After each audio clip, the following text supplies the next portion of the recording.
సింగరేణి కార్మికులకు గృహ నిర్మాణం కోసం 10 లక్షల రూపాయలు ఆర్థిక సహాయం అందించాలని కల్వకుంట్ల కవిత డిమాండ్ చేశారు. కార్మికుల భద్రత విషయంలో సింగరేణి యాజమాన్యం బాధ్యతాయుతంగా వ్యవహరించాలని ఆమె అన్నారు. జయశంకర్ భూపాలపల్లిలోని కేటీకే ఇంక్లైన్ గని కార్మికులతో ఆమె గేట్ మీటింగ్ నిర్వహించారు. బాయిబాటా కార్యక్రమానికి హాజరైన కవితకు అంబేద్కర్ జంక్షన్ వద్ద టీఆర్ఎస్ నాయకులు కార్మికులు స్వాగతం పలికారు. సింగరేణిలో కార్మికులకు స్వచ్ఛమైన తాగునీరుతో పాటు కనీస సౌకర్యాలు కల్పించడంలో అధికారులు విఫలమవుతున్నారని విమర్శించారు.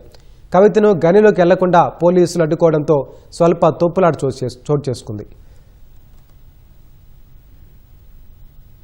ఇదే పర్టికులర్ అండర్ గ్రౌండ్ మైనే చూసుకోండి, కనీసం మంచినీళ్ళు కూడా లోపల లేనటువంటి పరిస్థితి, బాటిల్ మనకు లోపలికి మోసుకుని పోయేటటువంటి పరిస్థితి.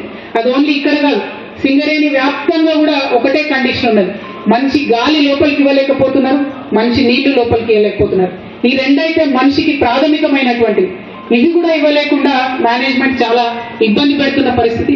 అందుకే నేను పైన ప్రతి చోట చెప్తున్నా, భూపాలపల్లి గడ్డ నుండి వెలిశాల గ్రామం పోరాటాల స్ఫూర్తితోని పోరాటం చేసే ఈ భూపాలపల్లి గడ్డ మీద నేను మళ్ళొకసారి మేనేజ్మెంట్కి చెప్తా ఉన్నా, కనీస మానవ హక్కులైనటువంటి నీళ్లు గాలిని మీరు సప్లై చేయండి.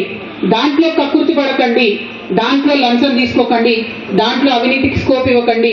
అంటే వేరే దగ్గర తీసుకోమని కాదు, మినిమం వీటిలో క్వాలిటీ ఉండాలి, వాటర్ ఉండాలి, ఆ విషయంలో యాజమాన్యం శ్రద్ధ పెట్టాలి.